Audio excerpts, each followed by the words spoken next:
There are places the maps have forgotten, and names no longer spoken aloud.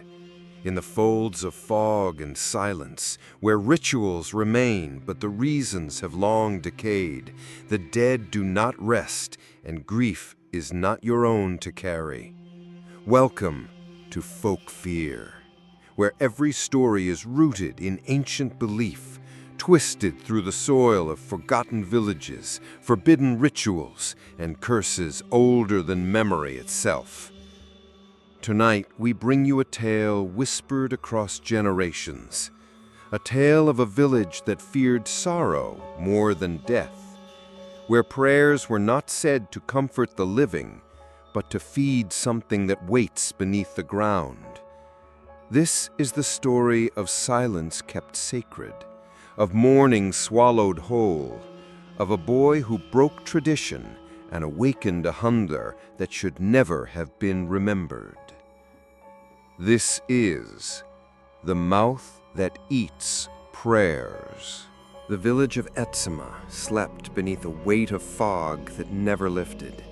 It clung to rooftops, curled through branches, and swallowed the marshland that stretched out beyond the rice paddies like a pale, breathing lung.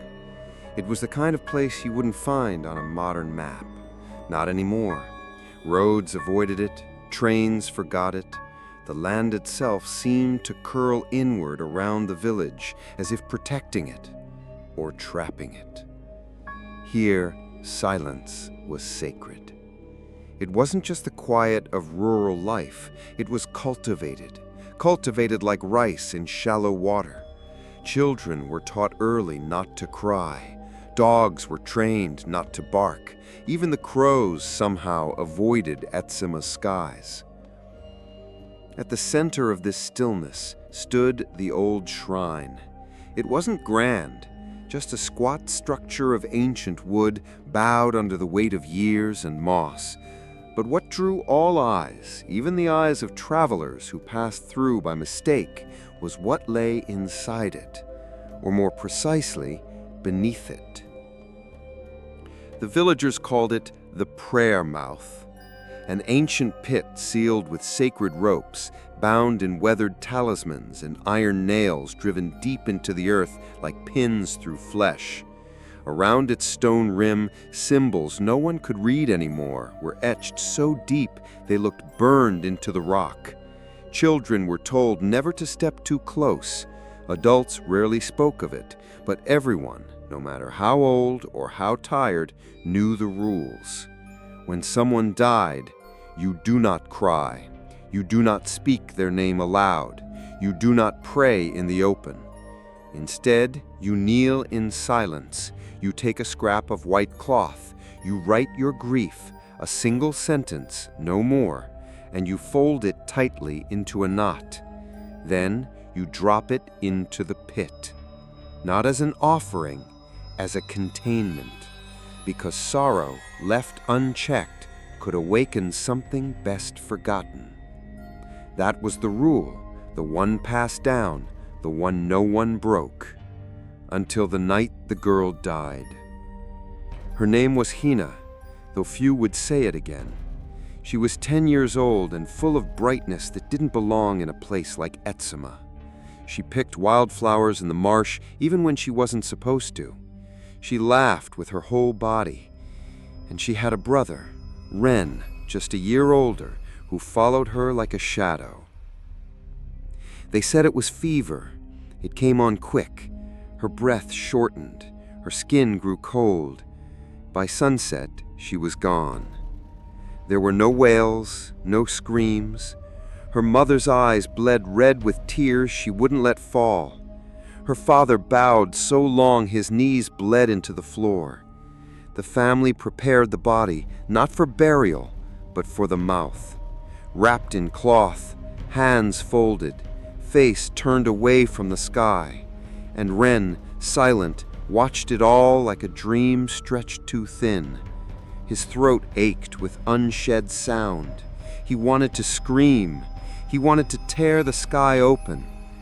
Instead, they gave him a cloth. "Write what you feel," his father said, without looking him in the eye. "Fold it tight. Let the pit have it. Don't let it hear your voice." So Wren wrote, but he did not cry. Not then. That night the fog was thicker than ever. The lanterns outside their home glowed dimly, halos of light swallowed before they reached the path. Wren lay awake beside the hearth, his face buried in his old sister's blanket. He could still smell her, that strange mix of soap and marsh grass. He bit his lip until it bled, trying not to feel the hollow in his chest where she used to be. And then the silence broke. It cracked, not with thunder, not with screams, but with a single sound. His own voice. A sob escaped before he could stop it, then another, and finally a wail, a long, raw cry, the kind that bubbles up from somewhere deep and untrained, the kind of grief no ritual could contain, the kind of sound that had not been heard in Etsima for a very, very long time. When the last of it left his throat, the silence returned. But it was not the same. It was thicker, listening. Somewhere in the distance, a rope snapped. Somewhere beneath the floorboards, something shifted. Wren woke to cold air and absence. The hearth was dead, the windows fogged, the door still locked. But his parents were gone, and so was the body. He called out, first in whispers, then in louder and louder pleas. No answer, just that oppressive silence bearing down harder with each breath. He ran to the shrine, bare feet slapping against the stone path slick with mist. And what he found stopped his heart. The prayer mouth was open. Its sacred ropes lay frayed and scattered, the iron nails, all 7, pulled clean from the stone. The pit gaped like a wound, breathing a cold that did not belong to the air. From its depths came a sound, not a moan, not a voice, a wet inhale, like lungs filling after years of drowning. And then, nothing. Wren staggered back, the breath in his chest frozen, not by fear, but by the knowledge that something had changed. Something had noticed him. Later that morning, the villagers gathered. No one spoke, no one asked why the shrine was unsealed or why the boy's family was missing. Instead, the elder, a bent woman with cataracts like pearls, took Wren's hand and placed a fresh cloth in it. "Write," she rasped, "and do not speak again." Wren looked into her eyes and saw no warmth, only ritual, only fear, and the terrible truth that in this village grief had a place, and it was not inside you. That night Wren sat alone in his home. The blanket still held his sister's scent. The floor creaked when he moved, and from beneath the boards something breathed. Slow, steady, ancient, and waiting. The sun never truly rose in Etsuma. It simply diluted the fog. By morning, the village looked unchanged. No chaos, no alarm. No questions whispered about the boy with no family, or the pit left open like a wound in the shrine. The world carried on in silence. Wren sat on the stone steps of his home, eyes red and dry, his fists clenched around the fresh scrap of cloth the elder had given him. "Write," she had said. But what was there to write? His heart felt splintered. His head ached from holding in thoughts too loud to speak. The only thing that wanted to leave his body was another scream, a scream he no longer dared let out. So instead, he wrote. One sentence, just one, the way they always did. "I miss her laugh more than I miss the sun." He folded it into a knot, tight, trembling, imperfect, and carried it to the shrine. The prayer mouth had been resealed. New ropes were strung in a careful spiral, red with ochre and fresh blood. Someone had smeared binding symbols along the rim. Talismans fluttered like dying moths in the wet air. And in the center, over the pit's black mouth, sat a heavy iron lid. But Ren could feel it, still breathing beneath, still listening. He approached slowly, afraid the floor would groan under his feet, or worse, sigh. With shaking hands, he dropped the knotted cloth into a narrow slit left open in the lid. It disappeared soundlessly. He waited. Nothing came back up. No wind, no voice, no reply. Just silence, too perfect to be natural. That afternoon, Ren was taken in by a quiet woman named Aoki, who had once nursed his mother through childbirth. She fed him rice soup with pickled plum. She lit incense in a bowl shaped like a turtle and placed it near the window. But when Ren asked, "Where is my father?" she only looked at him, then pointed to her lips and shook her head. That night, he tried to dream of Hina, but what came instead was the pit, open again, wider than before. Inside it, cloth, thousands of knots, floating in black water. But the water was rising, and it stank of mildew, of rot, of prayers that were never meant to be heard. The next morning, something strange began to happen. The villagers forgot how to pray. It started small. A man approached the shrine with a cloth, but stared at it for hours, unable to recall what he came to write. Then a girl, barely 7, whispered something into her mother's ear and wept uncontrollably when her voice vanished halfway through the sentence. And when Ren tried to speak his sister's name out loud, nothing came, no sound, just a breath, a pause, a hole where the name had once lived. It was as if the grief itself had been stolen, not erased, but devoured. Ren returned to the shrine that evening. The lid remained, the ropes were intact, but the air was wrong, heavy, damp, and underneath the silence, like a hidden note in a song, he heard it. A voice. No, not a voice. Many. Murmuring, chanting. Not in words he understood, but in memory. It sounded like his mother humming, his father's laugh, his sister calling his name, except they weren't his family anymore. The sounds were hollow, imitations, puppets on strings of sound. The pit was remembering them, piece by piece. Later that night, Aoki stitched another cloth for Ren. "You should write again," she said, though her voice cracked, dry and strained. Ren stared at the blank white square. "Will it bring them back?" She whispered. "No, but if you don't, it might keep them." He didn't understand, not then, but he wrote anyway. This time, I wasn't supposed to be the one left behind.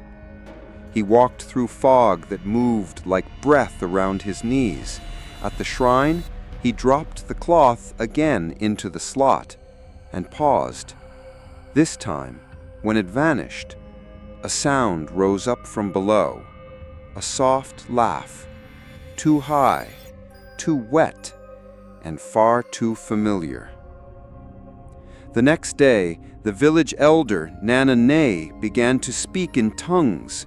Her eyes rolled black-white, her hands twitched like fish gasping on dry land, and when she opened her mouth, a stream of syllables poured out in a dialect no one had spoken in generations.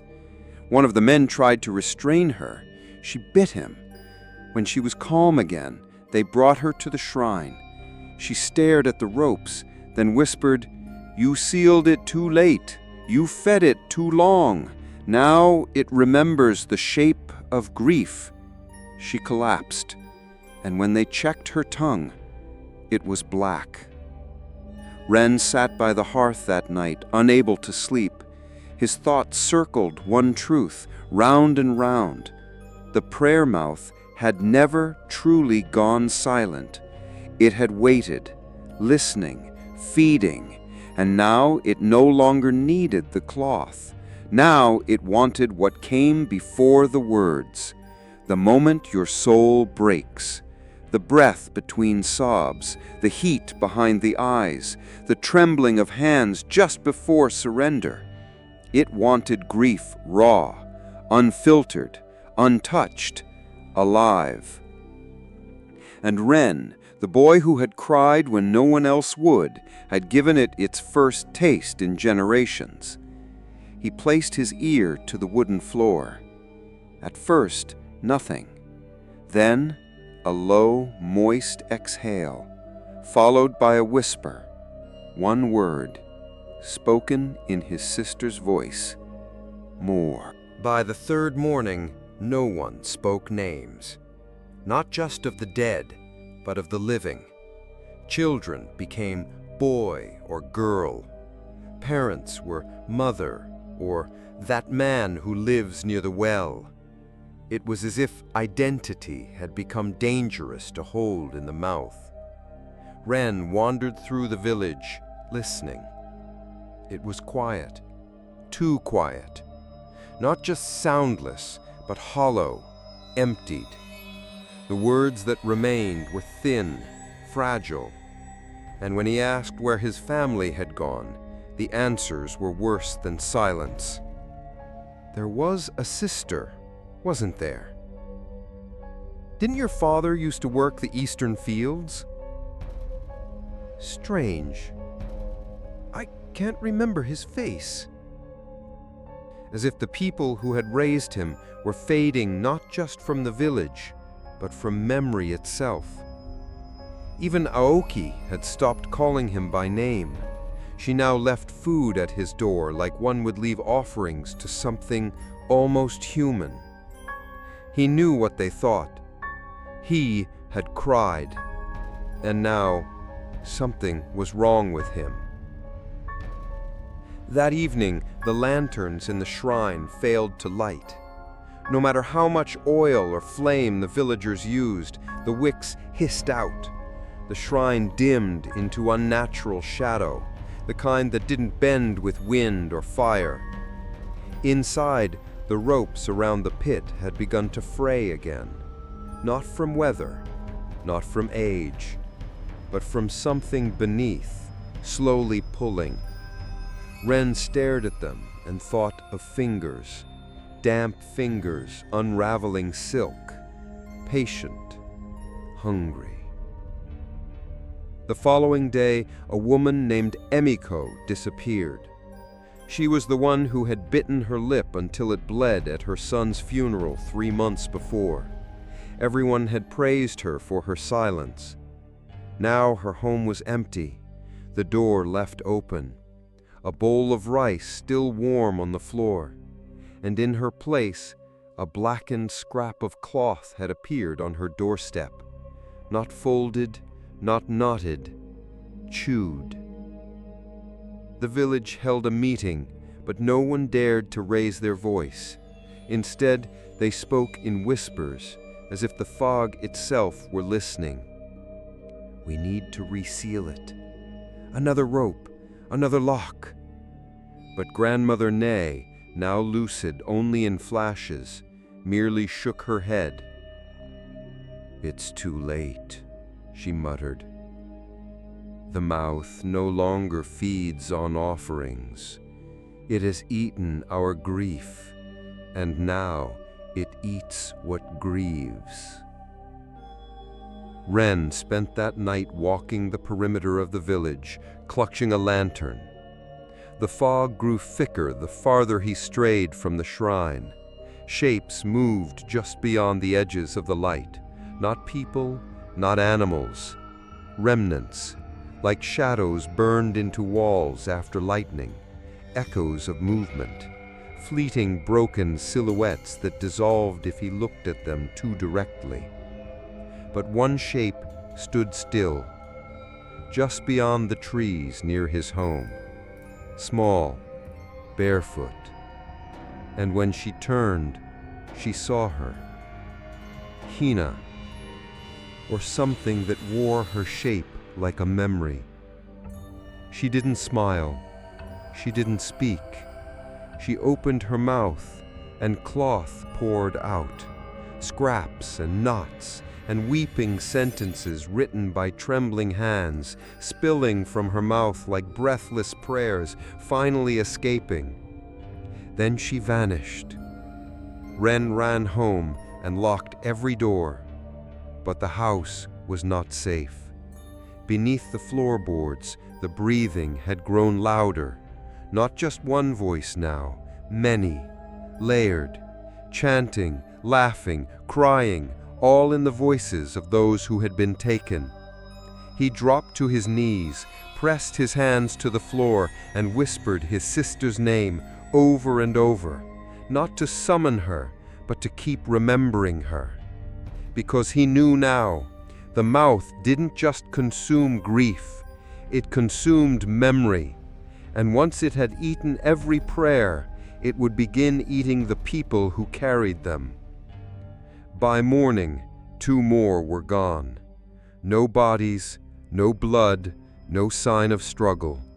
Just scraps of cloth, unknotted and wet with some dark, pulpy slime, left where their shadows used to fall. The villagers no longer asked questions. They simply lowered their eyes and tied their own cloths tighter. And the shrine door creaked even when no wind blew. Ren returned to the elder. Grandmother Nay was barely conscious now, drifting in and out of speech. He knelt by her side and said quietly, "How do I stop it?" Her lips cracked, her eyes fluttered. She took his hand with a strength that didn't belong to her frail body and whispered, "You don't stop it, boy. You starve it. But we fed it too long. Too many silences buried with no voice. Now the mouth remembers, and what it remembers, it will reclaim." That night, Ren dared to do something forbidden. He pulled the floorboards up in his own home. The smell hit him first, damp earth, mold, and something older, something like breath gone sour from too many stolen words. Beneath the boards was a shallow crawl space, but it was not empty. In the center, buried beneath faded straw and stone, was a bundle of old ropes, sacred ones, the kind used only to seal things that should not live. And buried next to them, 7 iron nails, bent, twisted, pulled up from the earth, not by tools, but by flesh. Was his father's doing? His mother's? Or was this house always meant to sit atop a mouth? Had the shrine above ground merely been decoration, a decoy? He didn't know. But the moment he uncovered the ropes, a sound rose from below. Not a scream, not a cry, but the exact sound he had made that night Hina died. The same sob, copied, replayed, like the mouth was rehearsing his sorrow, preparing to use it again. Ren staggered back, and beneath his feet the ground trembled. Not an earthquake, a breath. The mouth was not sealed in the shrine, it was under them all, growing, spreading, and waiting for the next grief to come through the floor. The shrine no longer slept. Even when its doors were closed, its ropes redrawn, its talismans renewed, something inside it stirred. It spoke now. At first, only at night, in a slow, bubbling murmur that oozed through cracks in the floorboards like damp smoke. But soon, even during the day, the villagers walked with their heads low and ears turned away. It wasn't speech in any language. It was a patchwork, syllables stolen from lullabies, death chants, private prayers whispered long ago into the pit. Pieces of old songs, half-remembered farewells, sobs choked halfway through. All of it echoing, twisted, replayed. Tongues that didn't belong together. On the 5th morning, 3 elders gathered near the shrine to perform the rite of resealing. One of them, a man named Daisuke, knelt before the pit, pressed his hands to the stone, and opened his mouth to begin the sacred chant. But no sound came. His lips moved, his throat bulged, and then his mouth poured mud. Dark, thick, wet with streaks of red, as though the earth itself had risen to silence him. The other 2 ran. Daisuke did not move again. Later, when Ren snuck back to the shrine alone, the pit's lid was cracked, and someone had etched a symbol into the stone beside it. Not a word. A mouth, open, fanged, smiling. By now, language itself had become fragile. In homes across Etsuma, people forgot common nouns. A kettle became that thing with the steam. A window became the square that sees out. And grief, the heaviest word of all, was now the thing that opens you. Children stopped speaking altogether. Some began drawing circles with black chalk and staring at them for hours. Even Aoki, once steady and careful, had started muttering nonsense under her breath.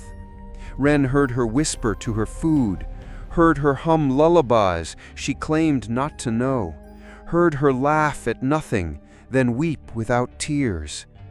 The village had been silenced for generations, but now it was flooding with language that did not belong. Ren returned to the shrine. He no longer knocked, no longer waited. He stepped inside with a courage that felt like illness, fevered and shaking. The ropes around the pit were twitching, not from wind, from within. The air hummed with sound, not loud, but deep, like a voice speaking from behind a wall, through water, through time. And then a word, clear, familiar. Ren, his own name, spoken in his father's voice. Ren backed away. His breath froze in his chest. He shook his head. No! But the voice came again, this time higher. Ren! His sister, then lower. Ren, his mother. The voices layered, overlapping, speaking at once, like a choir stitched together from his worst memories. Then silence. Then a new voice, one he did not know, wet, grating, inhuman. It said, "You gave us your name. Now we wear it. Give more, feed more. We want what you hid in your throat." Ren ran, but not home. He ran to Grandmother Nay. He found her sitting cross-legged outside her door, her eyes closed, her lips moving. Her skin had turned gray, not the gray of sickness, but the gray of dust. When she spoke, it was not to him, it was to the air. "They've begun mouthing us. The mouth does not chew, it does not digest, it becomes." I fell to my knees. What do I do? Her eyes snapped open, sharp, aware, furious. "You spoke, you cried out, you tore the veil we kept for generations." He flinched. I didn't mean to." "That doesn't matter," she hissed. "You called it back, the old hunger, and now it wears your family's voices like a shawl. It is not feeding anymore, boy. It is remembering, and it is trying to speak with what it has stolen." That night, the shrine echoed with laughter. Children's laughter, women's laughter, old men laughing with phlegm in their lungs. Ren stood outside in the fog and listened. None of it was joyful. It was the sound of someone trying to rehearse joy without ever having felt it, like an actor playing a part they couldn't understand. The laughter stopped. A moment later, a chant began, a twisted version of the prayer Ren's father used to say every morning before tending the rice. The root must stay buried. The sun must not know the grief. If the voice is heard, the ground will open. Over and over, the same 3 lines, except now the voice changed each time. First his mother, then a neighbor, then a child he hadn't seen in days, then finally his own voice, mimicked back to him perfectly, even the way his breath caught, even the stutter. The mouth didn't just echo, it was learning to become. That night he burned his prayer cloth, the first one, the one he had written the night after Hina died. The ink turned to ash, the fabric curled into nothing. He hoped it would sever the link. But hours later the pit whispered back, "That was mine." The following day, another house stood empty. But this time there was no cloth at the door, no trace at all. Only one word carved in black ash on the front step. Belong. By now Ren was no longer afraid of the shrine. He knew the fear was useless. The thing beneath didn't care whether he shook or screamed or prayed. It only cared if he felt. Deeply, desperately. The deeper the pain, the richer the meal. He returned to the shrine in the dead of night, stepped inside. The lid had cracked wider. Cloth talismans littered the floor, all of them soaked through and blackened like rotting teeth. He leaned close. He spoke aloud, no whisper. "Why me?" Silence. Then, slowly, the mouth replied, "Because you broke, and what breaks feeds. You are not a boy. You are a gate." Ren spoke one more thing, just one word. "Hina." And from the pit, a dozen voices called back, "Hina, Hina, Hina, Hina, Hina." Each one just slightly wrong, each one more real than the last, until finally, the last voice sounded exactly like hers. Exactly. And she said, "Don't let them take my name again." The fog thickened, not like weather, like presence. It seeped into homes, into lungs, into bones. It dulled footsteps and blurred outlines, until every face in Etsuma looked like a mask carved from wax. Ren noticed it first in the way people stopped touching one another. No more hand on shoulder, no more bowed heads at doorways. Everyone kept distance, not from illness, but from emotion. Because now, even a sigh could draw it closer. The mouth had changed. It no longer waited to be fed. It reached out. It began with a scream.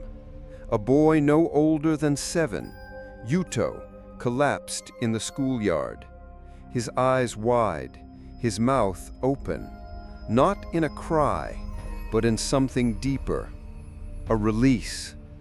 Not rage, not fear, grief. The raw kind, the kind with no shape, no words, just sound torn from a body that never learned to hold it. And before anyone could rush to help, his body froze. He convulsed once, then went limp.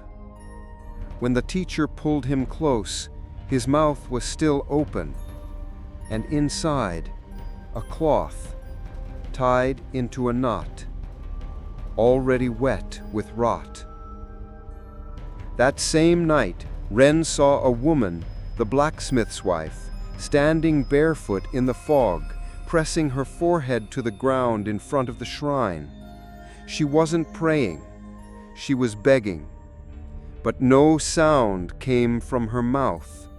She kept opening and closing it, like a fish starved of water, as though trying to speak a grief too large to fit through her teeth. Ren stepped closer, but the woman looked up, and in her eyes there was nothing left, just silence. She turned and walked into the forest barefoot. No one ever saw her again. Inside the shrine, the ropes had unraveled completely. The pit's lid hung crooked, one hinge slack. The old prayer markings had melted like wax into the stone, and the pit now pulsed, visibly, breathing. The mouth had grown muscle. Ren no longer needed to be told what was happening. It had been fed silence for so long, trained to eat grief through cloth and ritual, that it had evolved. It had refined its appetite. Now it wanted the moment grief formed, still red, still warm, still tasting of lungs and heartbeat. Whispers were no longer enough. The mouth was hunting for fresh morning. He tested a theory. That night, he sat alone in his house, and he let himself feel. He thought of Hina's laugh, her crooked teeth, the way she stole the first bite of every meal and said it made the food taste like hers. He let the memory rise, raw and sharp, and he didn't hold it back. Tears welled in his eyes, his breath hitched, and in that exact moment, the candle beside him went out. No wind, no movement, just the breath of something arriving. And then, beneath the floorboards, a creak, a slow, patient shifting, something moving closer. He didn't speak, didn't cry. He held his breath, and after a long minute, the pressure passed. The mouth had come to feed and found nothing to swallow. Not this time. The next day, 2 more villagers were found hollow-eyed and blank, their mouths filled with rotting cloth. Neither had cried, but one had been heard whispering to himself at the river, and the other, a carpenter, had stared too long at a shrine photo of his late wife. Even remembering grief now came with cost. Ren returned to Grandmother Nay. She was dying, thin as a shadow, her skin transparent, her voice a rasp of sand and smoke. But when he entered the room, she opened her eyes and said, "It's feeding freely now." He nodded. "It doesn't want prayers anymore. It wants the moment before the prayer," he whispered. She coughed, spat black phlegm into a bowl, then said, "And it will get it, because this village was built on suppression." Ren didn't understand, so she explained. Long ago, before the mouth was bound, grief flowed openly in Etsuma. People wept, they screamed, They held the dying and buried them with voice. But then came the first curse, a sorrow so great, a child lost in fire, and a mother who tore her own face screaming, that summoned something that heard pain as music, something that followed sound. It arrived not in flesh, but in sensation, an opening beneath the shrine, a mouth, a hunger. To survive, the elders made a pact. They would silence mourning. They would bury grief in cloth and ritual and whisper. They would starve it with obedience, and for a while it worked. But every silenced cry, every stifled sob, every whispered prayer, they didn't go away. They were collected, fed downward, into the mouth. And over generations it learned. It learned to wait, to imitate, to evolve. And now? Wren asked. Grandmother Nay smiled bitterly. Now it doesn't wait, it remembers. She gripped his hand with surprising strength. You must not speak your grief aloud again, or it will take what's left of you. Wren wanted to ask, what is left of me already? But he was too afraid of what the mouth might hear. That night, the fog came into the houses. People lit fires, closed windows, but the air tasted like breath, soaked in tears. Wren pressed his hands to the floor and listened. He heard a voice. You are full, his own voice, whispered back at him. Then again louder. You are full, let us have some. And then, from all around the room, dozens of voices, a cacophony, familiar. Let us have it, let us have it, let us have it. The walls creaked, the floor bowed. The pressure rose in his skull like a scream pushing up behind his eyes. He fell to the floor, clenched his jaw, did not cry. And then, like breath held too long, the pressure passed. The mouth could not feed because grief, like food, only nourishes when it's given. And Wren had started to learn how to starve it back. The floor had always creaked, but now it groaned, like wood remembering pressure it hadn't felt in decades. Wren sat alone, lantern flickering. Fog pressed against the windows like breath. The house no longer felt like his. It felt like it belonged to something else.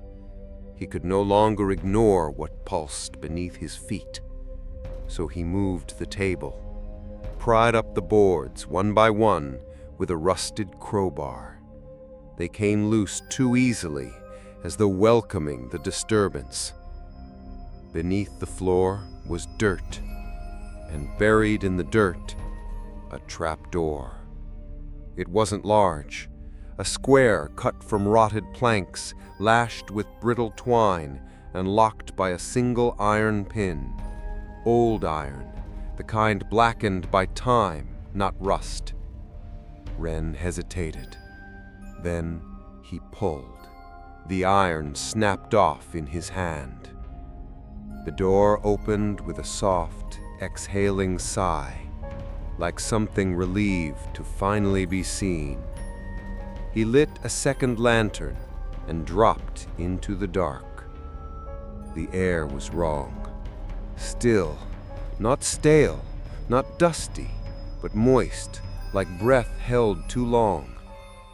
The chamber was small, only a few feet high, walls of packed clay and woven reed.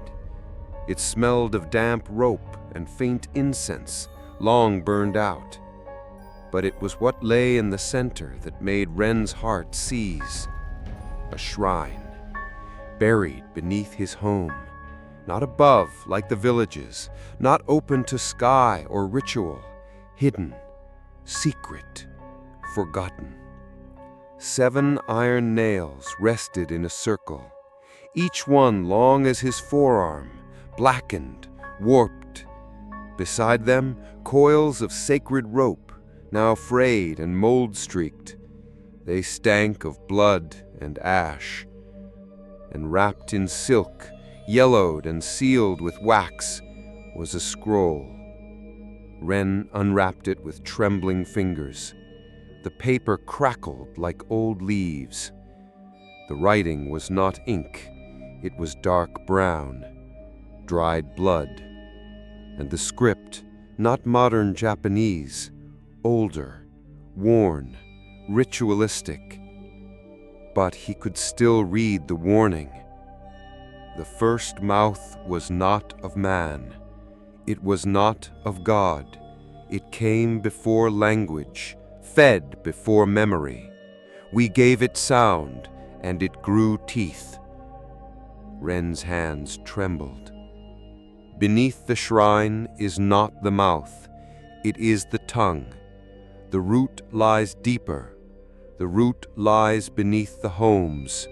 It waits for grief to loosen the earth. He looked around the chamber, the coils of rope, the rusted nails.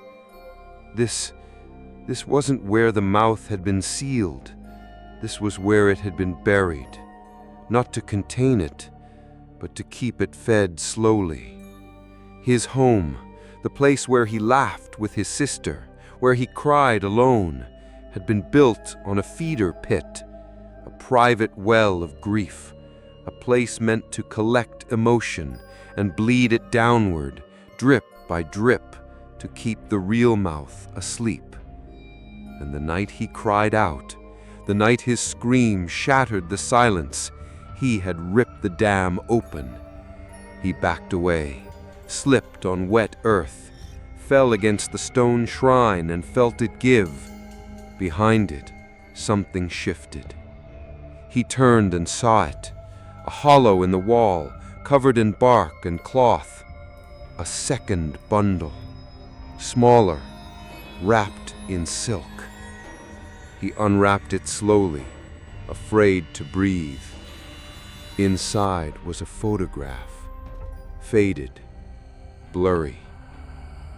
3 people. His mother, his father, and another child. Not Hina, a boy, older, eyes dark, face blank. No name written, no caption, just a smear of red along the edge, as if the photograph had been dipped in blood and left to dry. He didn't understand until he looked closer. Behind the photograph was a name written in shaky brushstroke, a name he didn't recognize but knew in his bones. Wren. His name, but not his. Another Wren. A memory buried deeper than his own. He climbed out of the chamber with knees that barely held him. The boards creaked beneath his feet, but now he knew why. They weren't complaining. They were exhaling. Every time someone cried above them, every time sorrow formed, the mouth drank, and it had been drinking from his family for generations. He stumbled to the hearth and stared at the old family altar, photos of his parents, his sister, and an empty spot beside them, a small stand long since burned, with wax still crusted at the edge. He had never questioned it, had never noticed that something or someone had been removed. He returned to Aoki's house at dawn, slipped through the door without a word. She saw his face and froze. "You found it," she whispered. He nodded. "Why didn't anyone tell me?" Her voice cracked. Because if you know, it listens harder. Ren clenched his fists. I was born on it. I lived on it. I fed it. She looked away, then said, almost inaudibly, so did your brother. Ren froze. What? Aoki reached under her robe and pulled out a second photo. The same one. The same boy. Same blank stare. You had a brother, years before Hina. He cried once at his mother's funeral, and the next morning, the house was empty. Your family moved into the same house to keep the seal fed, to forget. She placed the photo in Ren's hands, but the mouth never forgets. That night, Ren burned the photo, but the face did not burn. The boy's eyes stared up from the flame until the edges of the paper curled into black. And beneath the floorboards, the breathing returned. Slow, wet, satisfied. The scroll unrolled in whispers. Each inch revealed symbols older than language, painted in the dried blood of those who had once dared to name their sorrow. Ren lit a fresh candle. The flame stuttered. The ink pulsed faintly in the light, as if something still breathed through it. And as he read, the air thickened. The first voice was not human, so the scroll began. It was not male or female. It had no face, no god, no temple. It came where grief was so deep it cracked open the ground. It found a place to enter, and it spoke once. The sound bent the trees, melted the sky. And what it said was not a word, it was a wound. Ren swallowed hard. Outside, the wind howled low like a warning. He kept reading. In that age, grief was loud. Children screamed into mountains. Mothers tore their hair on rooftops. The sky was full of mourning. So when the voice found them, they did not fight. They listened. And from that voice came the mouth, a piece of it cut loose, hungry. The mouth did not want blood, nor meat. It wanted only what was felt. The moment of loss, the echo of something once loved, now gone. It followed sorrow like scent. It drank weeping like water. And soon it asked for more. Ren paused. A chill ran down his spine. This wasn't a ghost. This wasn't a curse. This was primordial. A thing born from the echo of pain. Not created by humans, but drawn by them, like mold to rot. He read on. So the elders cut their tongues, stitched their mouths, wrote their grief in silence. They built pits in the earth and fed it scraps, folded sorrow into cloth and dropped it in. They called it worship, but it was only bargaining. Silence was not salvation, it was starvation, and hunger never forgets the taste. The scroll spoke of villages lost to grief, of children swallowed mid-sob, of entire bloodlines erased because someone wailed too loud at a funeral, and of one village, Etsuma, that outlived the rest because it had learned the secret. Grief unspoken is grief digested. At the bottom of the scroll was a diagram, not a spell, a map. 7 pits, 7 homes, 7 mouths all linked beneath the soil, feeding a center. The shrine had never been the prison. It was the lid, and the feeder homes like wrens were the teeth. He dropped the scroll, stepped back. The house around him groaned, not with age, but with memory. Everything here had been built to carry grief downward. The walls, the floorboards, the air itself. It was a pipeline, and he had lived on top of it his entire life. The mouth was not a creature. It was a system, a theology built from fear, a God-shaped hole filled with sorrow. And when he had cried, when he had broken the chain, he didn't summon it, he reminded it. That night, the shrine doors blew open in a windless sky. The villagers gathered, torches in hand, silent and trembling. But there was no ceremony, no prayer, no elder to lead them, only the sound, a voice rising from the pit, clear, human, but stitched from pieces. It said, "I remember you."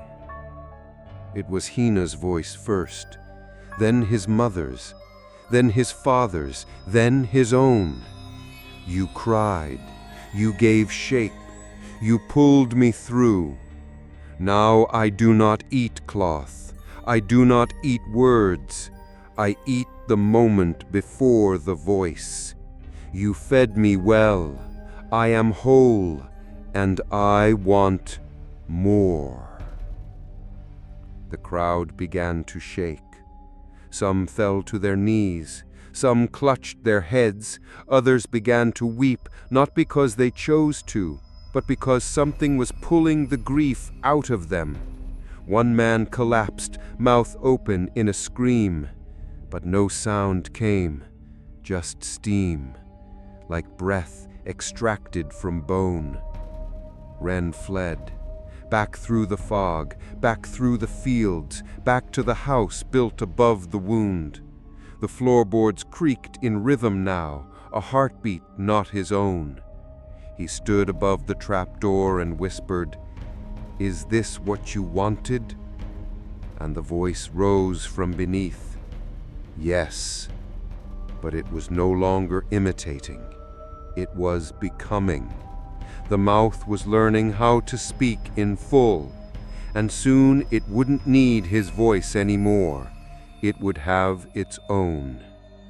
Ren knelt, lit a candle, took the scroll, and read the last line aloud, even though he knew the cost. "If you speak of grief, the mouth will speak back."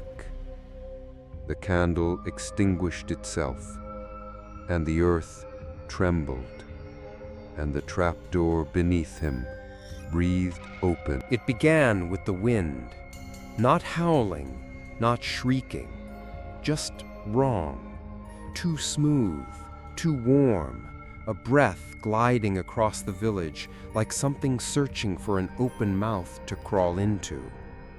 Lanterns flickered, trees leaned the wrong way, and from every rooftop the old ropes trembled, even those that hadn't moved in years. Ren stood at his window. He felt it in his ribs before he heard it, a snap, sharp, violent. Then another, and another. The wind was untying the village, and the final knot, the sacred rope above the shrine, was the last to fall. A roar of thunder cracked the sky. Lightning struck the old cedar near the edge of the marsh. It split clean through, toppling into the pond with a hiss that sounded almost like a name being called underwater. And then, silence. A silence that came not from peace, but reverence. As if the world itself was holding its breath. And somewhere in that silence, a mouth opened. They found the shrine doors flung wide, the sacred rope snapped, talismans burned at the edges, curled in on themselves like leaves caught in sudden flame, and the pit, gone, no longer covered, no longer closed, just open, dark, waiting. That night the village changed. It didn't happen all at once, but like mist creeping up the legs before you realize you're knee-deep in cold.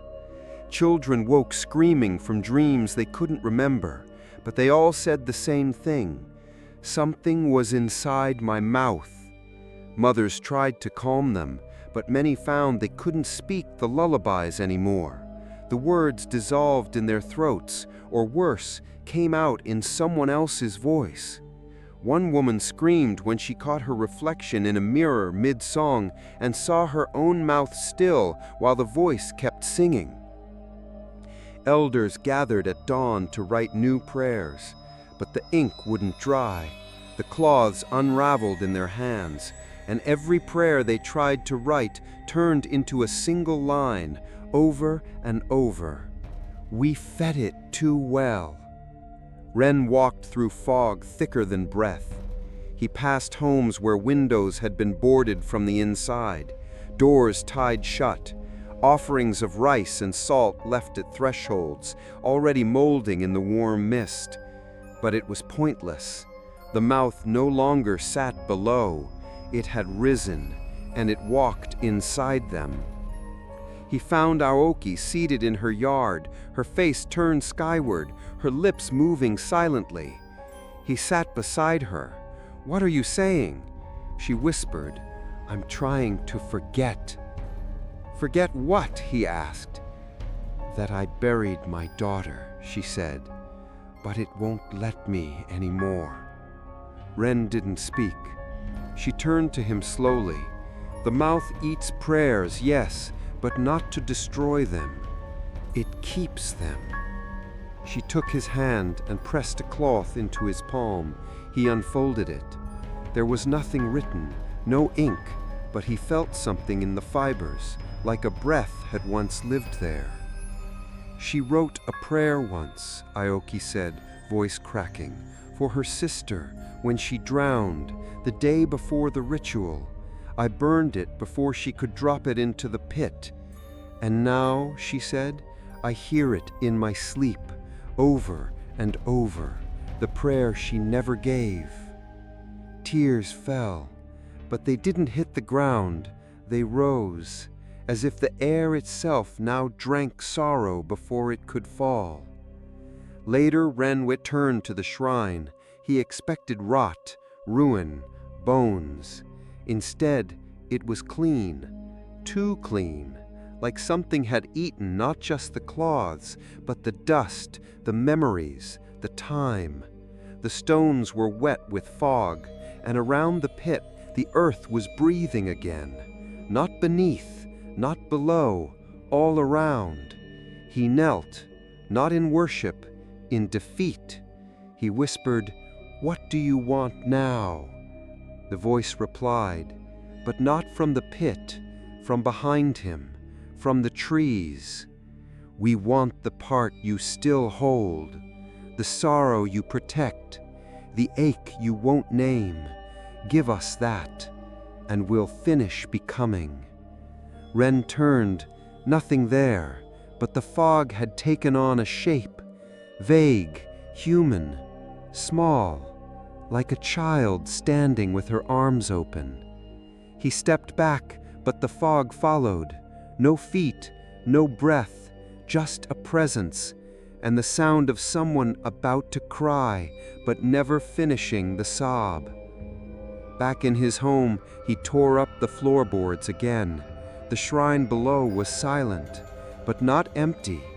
Something had grown along the walls, roots, thin, veined like veins, pulsing faintly.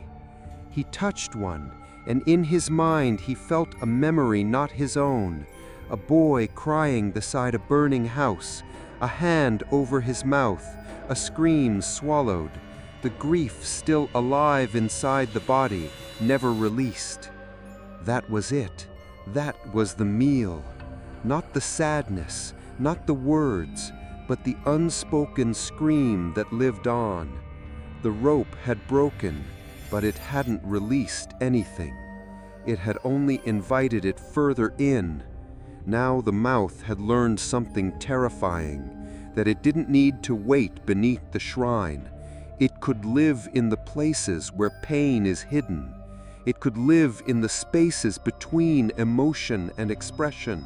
It could wear the body like a glove and drink from within. And if that was true, then everyone in the village was already a feast. Grandmother Nay was dying. Not the quiet kind of dying that comes like sleep, but the kind that felt shared. The house around her had aged in days, wood darkened, windows cracked from the inside. Vines grew across the roof where no vines had ever climbed. The fog had curled through the doorframe and never left. Wren found her in bed, wrapped in too many blankets for a night so warm. She looked thinner than bone, more like ash kept breathing by memory alone. And she was whispering. Not words, not prayers, names. Zora, who drowned before the first rope was tied. Kayoru, whose voice echoed too long in the bathhouse. Daichi, who smiled the day after the burial. Hina. Wren froze at the last name. Grandmother Nay didn't look at him. Her eyes were filmed over, staring at something that wasn't there. The mouth does not eat the body. It eats the reminder of the body, the shape we leave in others. That's what grief is, boy. A scar with memory in it. And now the mouth remembers everything it has ever consumed. She turned her head slowly. For a moment, her face shifted, like her skin was being worn by something else. And the voice that spoke next was not hers. You loved her, didn't you? Wren's spine went stiff. The voice was Hina's, gentle, curious, but something inside it was cracked, like a lullaby sung off-key. You miss the way she looked at the stars, the way she licked her fingers when eating sweets. You miss how she always asked if ghosts could read minds. Wren shook his head. Stop! You miss the smell of her hair after rain, the time she let a frog sit in her pocket, the way she called you older like it meant wiser. Stop! He shouted. But the old woman's mouth kept moving. And now a dozen voices spoke at once. His parents, his sister, Hina, his own voice, Aoki, strangers, laughter, weeping, all from her lips. All wrong. He backed away, covered his ears. But sound doesn't need permission. It poured into him like smoke. Every memory he'd sealed, every ache he'd buried. The first time he saw a body, the first time he lied to protect someone, the time he thought a scream could bring back the dead. It all rose like steam in his skull. And then, just like that, it stopped. Grandmother Nay collapsed inward. Not dead, but emptied. Her chest still rose, but the weight behind it was gone. Wren sat beside her for hours, afraid to speak, afraid to remember, because he now understood the mouth was not just becoming a creature, it was becoming a vessel. That night the villagers began to speak in memories not their own. A boy asked where his daughter was. He'd never had a daughter. A mother wept for a funeral she'd never attended. An old man clutched a toy in the marketplace saying she forgot this, though his hands were empty. It wasn't possession, it was infiltration. The mouth was leaking through them into them. And with every tear, every shudder, every name whispered in fear, it grew more precise. Ren stood before the shrine once more. The pit was wider now, not physically, but in feel, like space around it had warped, reality bending inward like cloth soaked in ink. When he approached, a sound came from inside. Not a growl, not a chant, a conversation.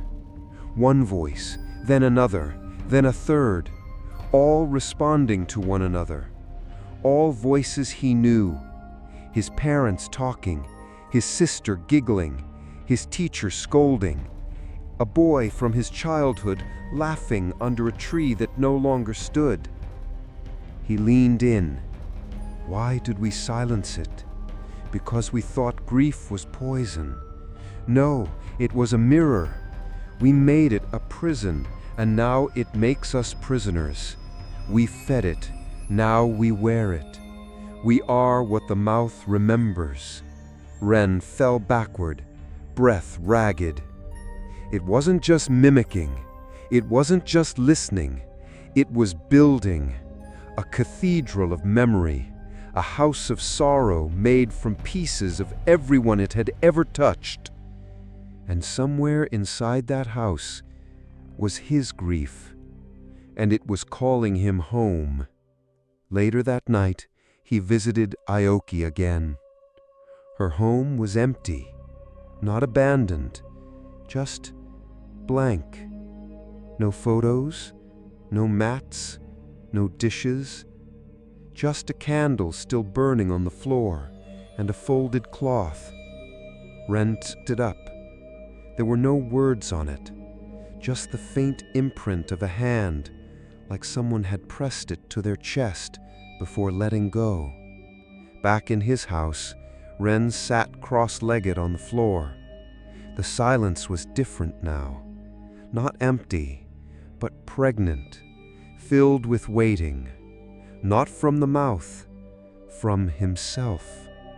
There was one thing he had not yet done, one memory he had not yet spoken aloud, the one that screamed in him each night just beneath his breath. He closed his eyes and whispered, "Hina, I was the one who dared her to go into the marsh." Silence. I told her it was safe. Still silence. She went there because I said it would make her brave. I laughed when she got scared. I ran ahead. I left her. And in that moment, something inside him cracked open. Not like a wound, like a door. And from beneath the floorboards, the mouth spoke back. Finally. The marsh was not on any map. Not anymore. The villagers spoke of it the way the dead speak in dreams, vaguely, with mouths that don't quite move right. Ren had not returned there since Hina died, since she wandered into the mist and never came back. But now it called to him, as if something beneath the reeds had finally remembered his name. He waited until dusk, slipped between the old rice fields, through thinning trees, past the broken footbridge with its rotting planks and prayer flags faded to white. The air grew thick.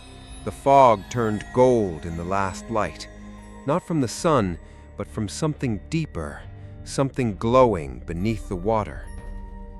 The shrine was there, hidden in the marsh's belly, swallowed by vine and moss. A mound of stone, half sunken, leaning to one side as if trying to vanish into the mud. It was older than the one in the village, cruder, but somehow more sacred. A cracked wooden sign hung above the entrance, its characters eroded to almost nothing. Only one word remained: silence. He stepped inside. The floor groaned beneath his weight, not from rot, but from memory. Here, sound had weight. Even breath felt too loud. The shrine's interior was bare, except for a pedestal in the center, carved from pale stone. Resting on it, a scroll wrapped in black cloth. No talismans, no ropes, no chains, because what was inside this scroll was not meant to be contained. It was meant to be forgotten. Ren unwrapped it slowly. The paper was thick, wet at the edges. The ink shimmered with an oily sheen. He read the first line, and the air behind him tightened. "This is the prayer that cursed us. Speak it, and you will trap the hunger. Speak it, and you will give it form. But you must speak with what you have not yet dared to feel." The rest of the scroll was blank, at least to the eye. But Ren understood. This was not a chant, not a written spell. This was a container, a ritual not made of syllables, but of raw grief. You didn't read it, you birthed it. And the words would come only when the sorrow was real, when you peeled the feeling from bone and gave it voice. He dropped to his knees. The marsh outside shivered, and from beneath the shrine a sound rose. Not a growl, a heartbeat. The mouth had followed him. Or perhaps it had always lived here too. The wind outside died. The frogs silenced. Even the water forgot how to move. The only thing left breathing was Ren. And he finally understood. This was where it had started. Long before the village, long before the ropes. Someone had once stood here, a mother, a father, a sibling, and screamed a prayer into the earth, not to save the dead, but to bind their pain before it swallowed them whole. That was the first curse, not the grief itself, but the choice to lock it away. Ren stood, held the scroll tight, and whispered the truth. I didn't cry for her that night. I wanted to, but I was afraid it would make it real. I thought if I stayed quiet, maybe she wouldn't be gone, maybe she'd come back.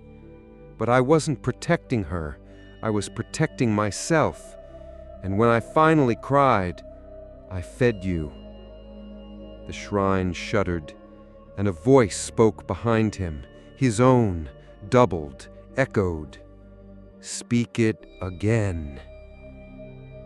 Ren turned. The fog had taken a shape.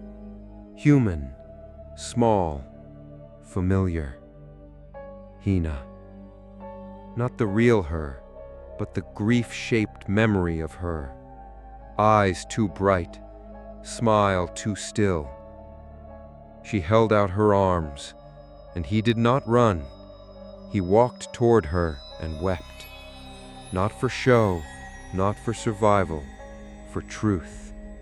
And as the tears hit the earth, the scroll in his hands burned from the inside, and words formed on the blank page.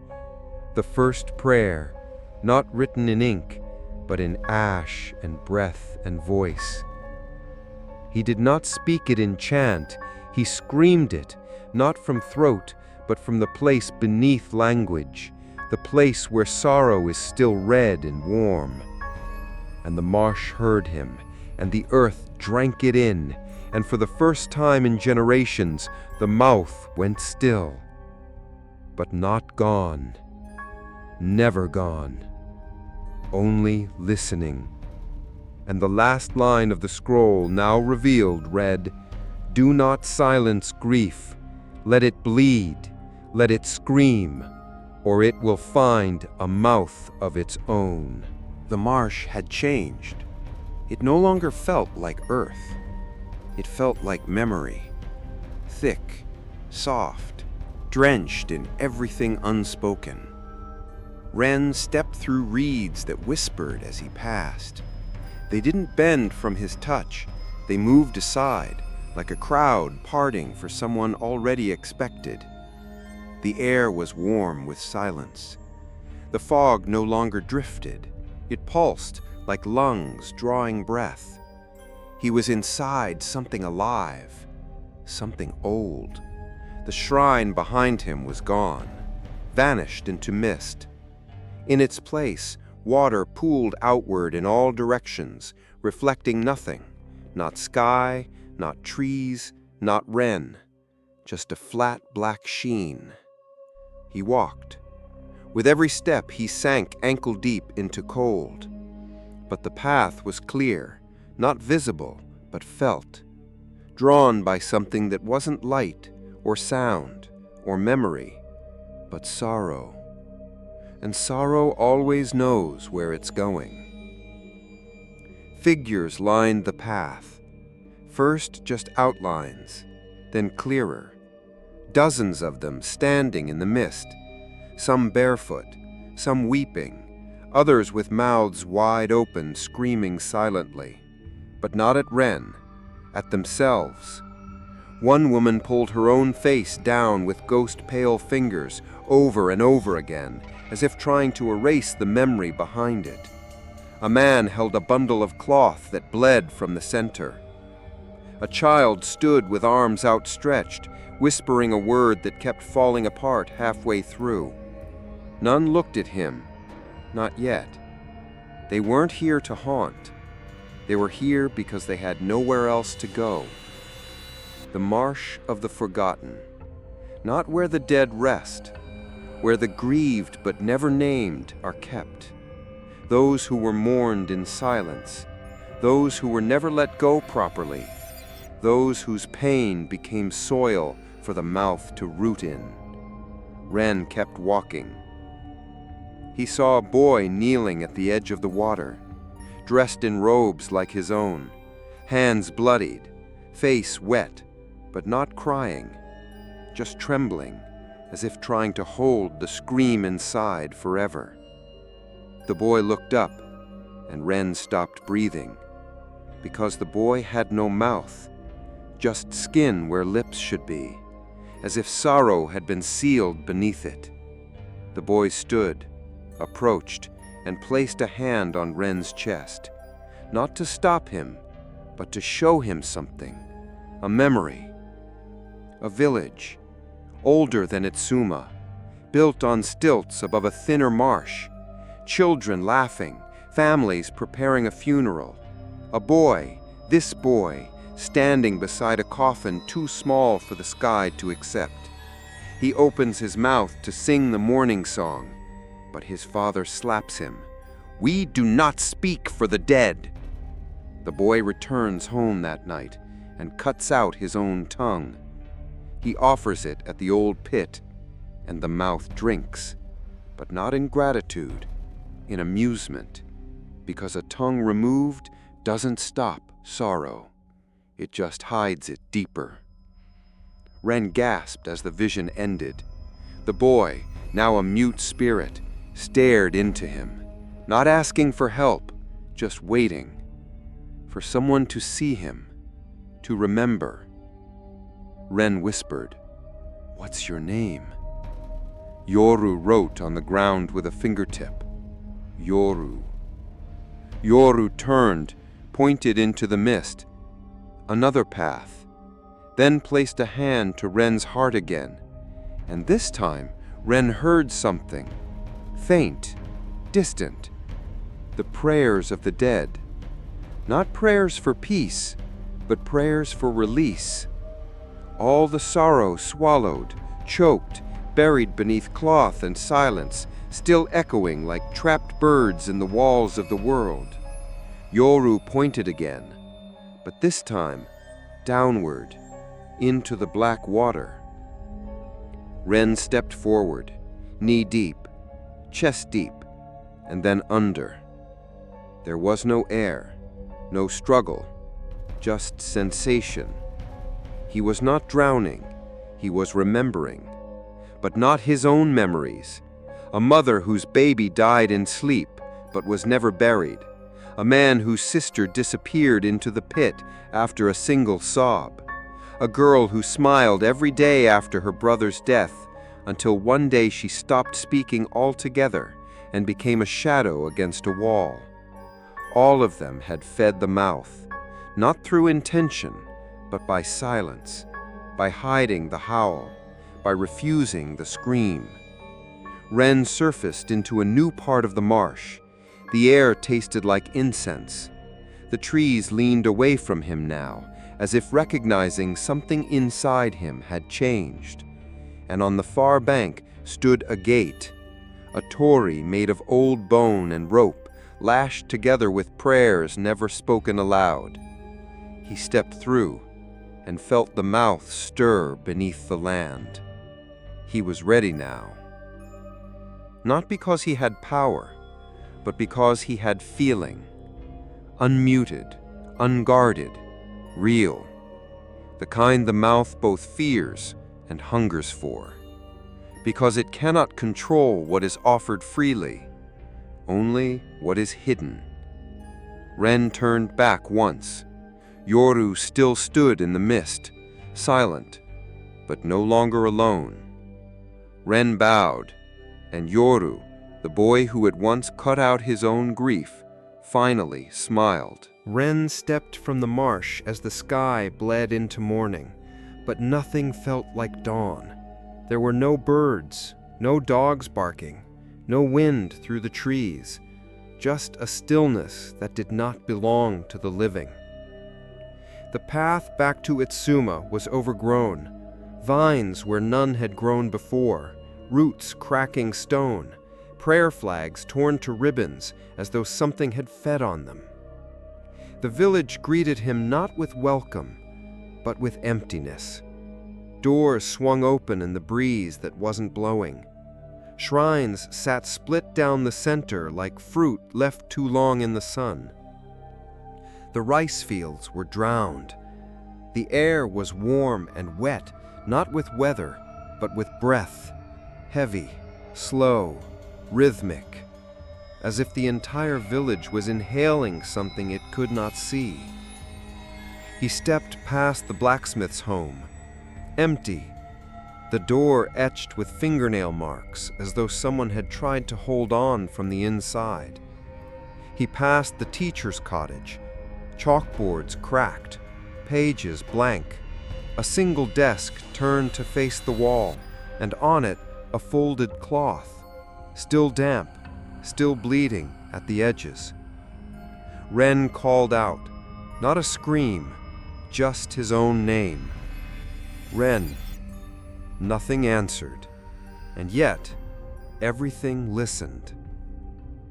At the center of the village, the shrine lay open, not destroyed, not burned, but wide, the way a jaw opens before a bite. The pit had grown, not in size, but in pull. Standing near it, he felt as though his lungs were not his own. Every breath he took was shared. He stepped inside. The walls pulsed, the floor wept, and the pit spoke. Not in many voices this time. In one voice, whole, human-shaped, but wrong, too smooth, too precise. You came back. Ren swallowed. What are you now? I am what you tried to forget, what you fed through silence. I am the grief no one was allowed to speak.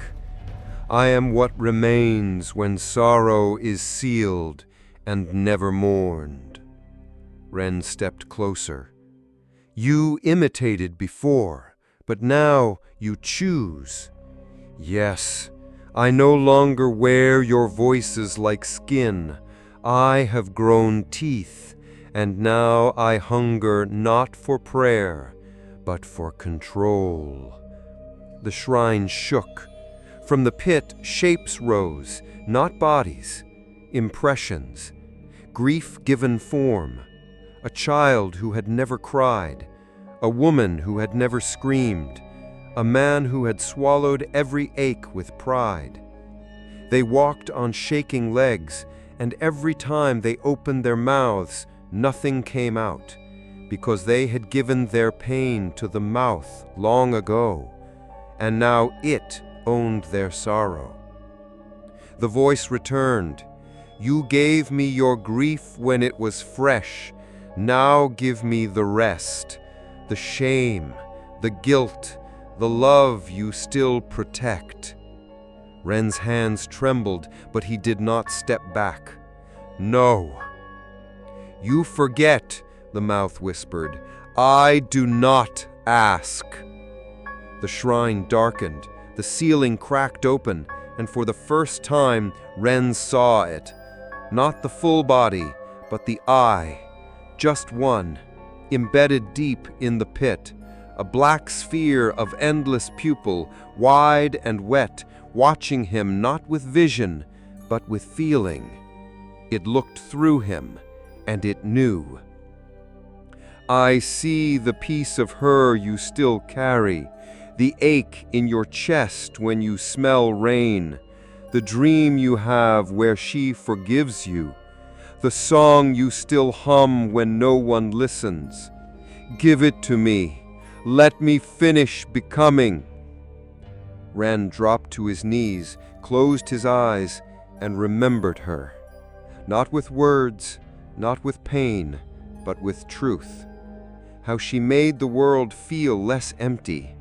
How she forgave faster than he deserved.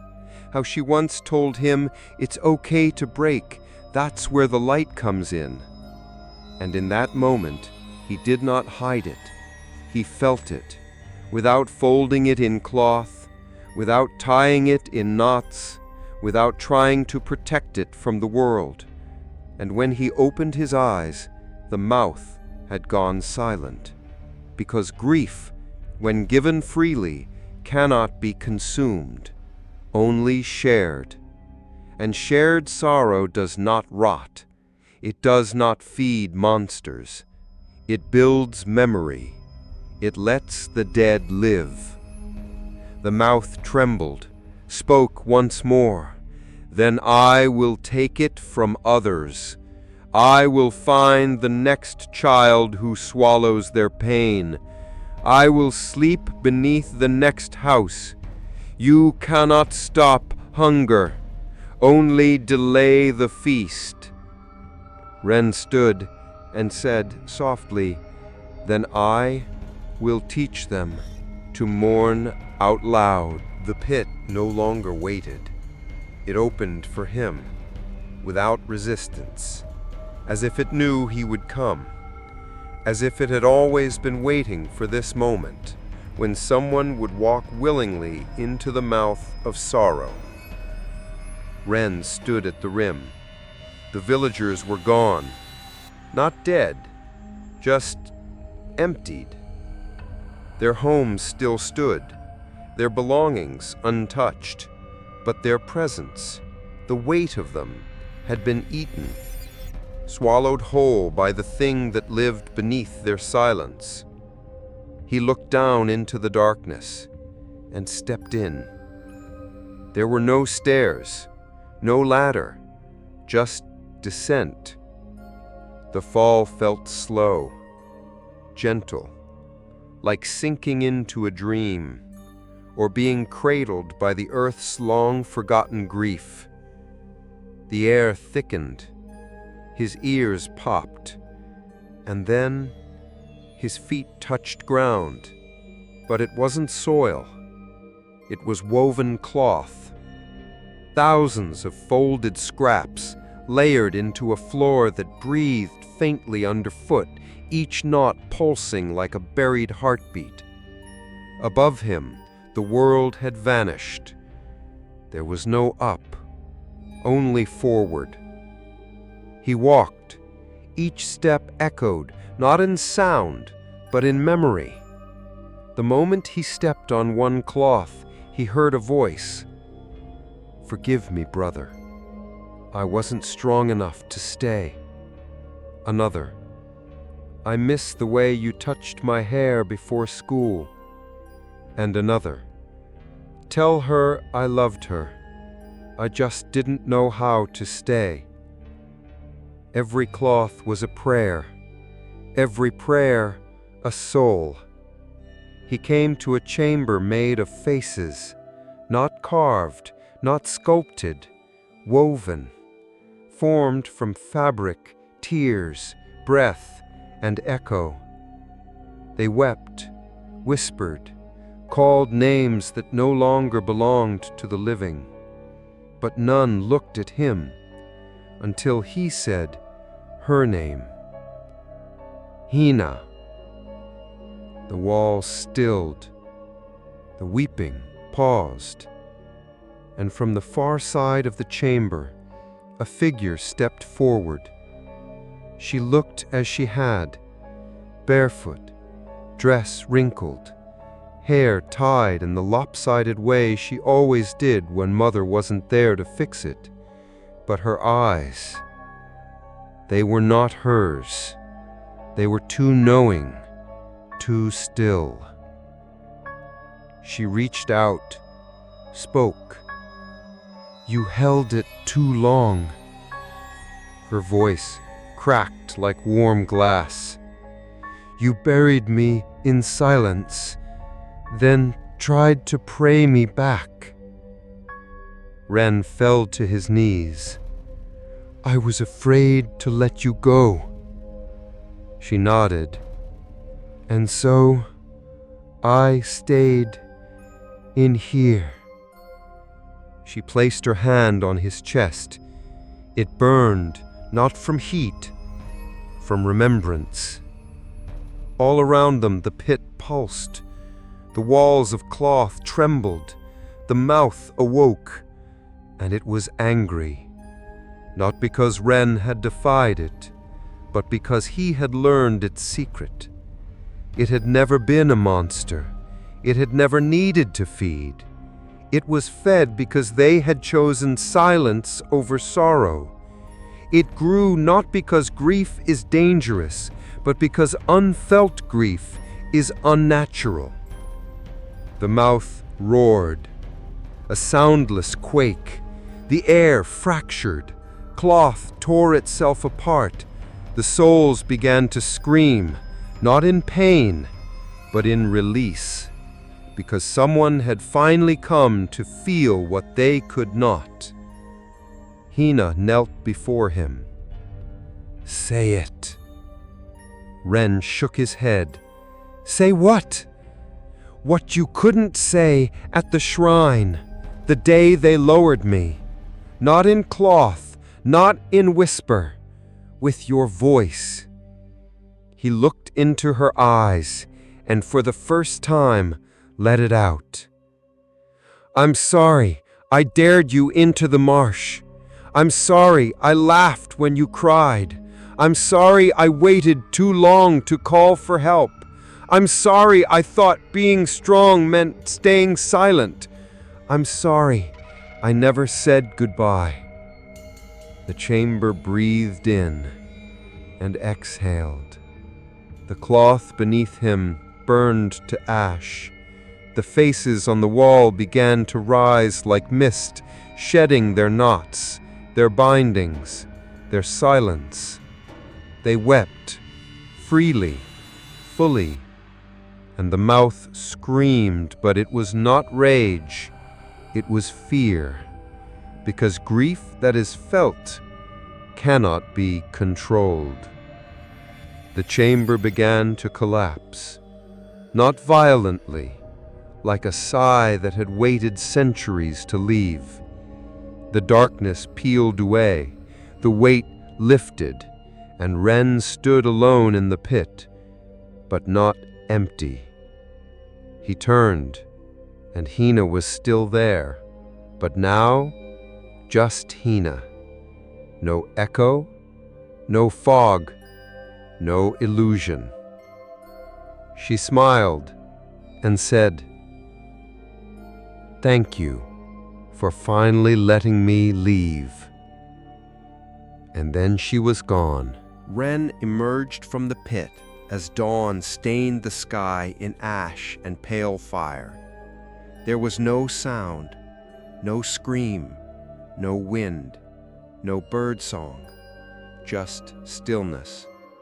But it was not the same stillness that haunted Atsuma before.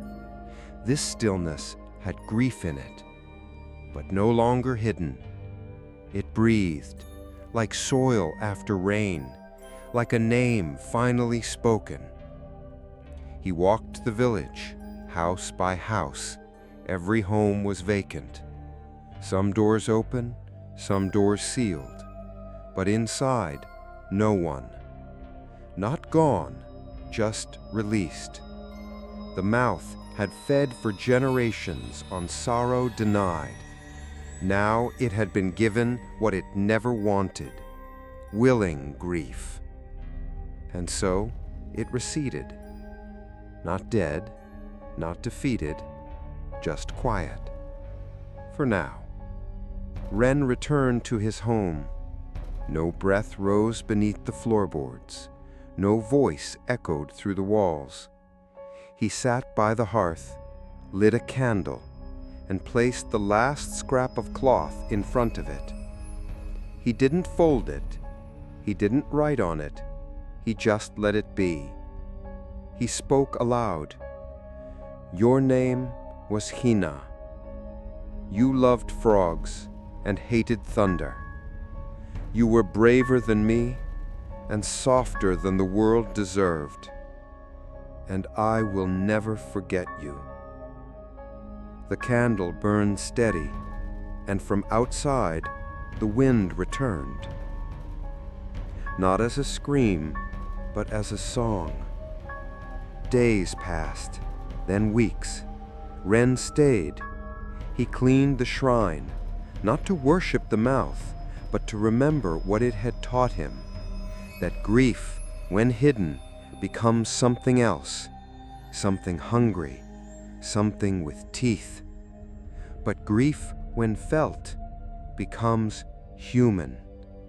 He hung new cloths, not knotted, just loose, fluttering in the wind, each one blank, an invitation, not to silence, but to speak. The village remained empty, but Ren no longer felt alone, because everywhere he walked, he heard echoes, not the mouth, not possession, just memory. Soft footsteps, familiar laughter, the scent of incense on a breeze that wasn't there. And when he closed his eyes, he could still see her, just as she was.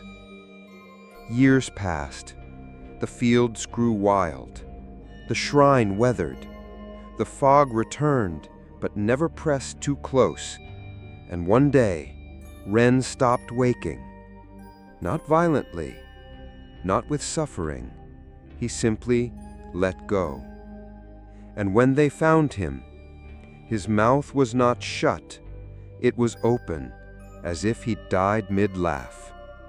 He left no body, only a small altar, a candle still burning, and a cloth that said only, "Let them weep." And so the village slept again. Atsuma, the quiet place near the marsh, forgotten on every map, avoided by every road, and remembered only in dreams, until one day a traveler arrived, young, curious, lost. She found the shrine, found the house, found the cloths, and the silence. She wandered, listened, and then heard something, faint, from behind the altar. She leaned closer and saw a boy, sitting alone, whispering into a piece of white cloth. He looked up at her, eyes dark, calm, and he said, "Shh, we don't say it out loud, or it remembers." Behind him, the floor creaked, and far beneath the village, something exhaled.